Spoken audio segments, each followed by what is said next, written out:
ಯಾವುದೇ ಒಂದು ಗುರಿ ತಲುಪಬೇಕು ಅಂದರೆ ಪೇಷನ್ಸ್ ಮತ್ತು ಡೆಡಿಕೇಶನ್ ತುಂಬ ಇಂಪಾರ್ಟೆಂಟ್ ಆಗುತ್ತೆ. Welcome back to my mini vlog series. ಇವತ್ತಿನ ನಂದು 9 to 5 ಜಾಬ್ನ ಮುಗಿಸ್ಕೊಂಡು ಒಂದು ಬ್ರೈಡಲ್ ಅಪಾಯಿಂಟ್ಮೆಂಟ್ ಇತ್ತು. ಹಾಗಾಗಿ ಹೊರಟೆ. ಮನೆಗೆ ಹೋಗಿ ಫ್ರೆಶಪ್ ಆಗಿ ಬ್ರೈಡಲ್ ಲೊಕೇಶನ್ನ ರೀಚ್ ಆಗೋ ಅಷ್ಟರಲ್ಲಿ 6:15 ಆಗಿತ್ತು ಅಂತ ಹೇಳ್ಬೋದು. ಹಾಗೆ ಇವತ್ತಿನ ಬ್ರೈಡ್ ಬಂದು ನನ್ನ ಚೈಲ್ಡ್ಹುಡ್ ಫ್ರೆಂಡ್.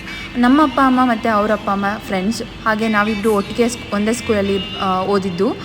ಸೊ ಒಂದೇ ಫ್ರೆಂಡ್ಸ್ ಆಗಿರೋದ್ರಿಂದ ಯಾವುದೇ ಡಿಮ್ಯಾಂಡ್ ಇರಲಿಲ್ಲ ನನ್ನ ಫ್ರೆಂಡಿಗೆ. ಇವತ್ತಿನ ಬ್ರೈಡ್ ಬಂದು ದೀಪು. ಹಾಗೆ ಇವ್ರದ್ದು ಬ್ರೈಡಲ್ ಜೊತೆಗೆ ಒಂದು 10 to 12 ಮೆಂಬರ್ಸು ನಾನ್ ಬ್ರೈಡಲ್ ಕೂಡ ಇದ್ದರು.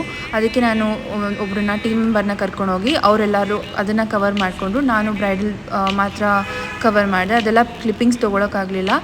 ಬಟ್ ಇವ್ರಿಗೆ ನಾನು ಎಲಿಫೆಂಟ್ಸ್ ವಿತ್ ಪಿಕಾಕ್ ಡಿಸೈನ್ಸಲ್ಲಿ ಇಂಟಿಕೇಟ್ ಡಿಸೈನಲ್ಲಿ ಮೆಹಂದಿ ಮಾಡಿಕೊಟ್ಟಿದ್ದೆ. ತುಂಬ ಚೆನ್ನಾಗಿ ಬಂದಿತ್ತು.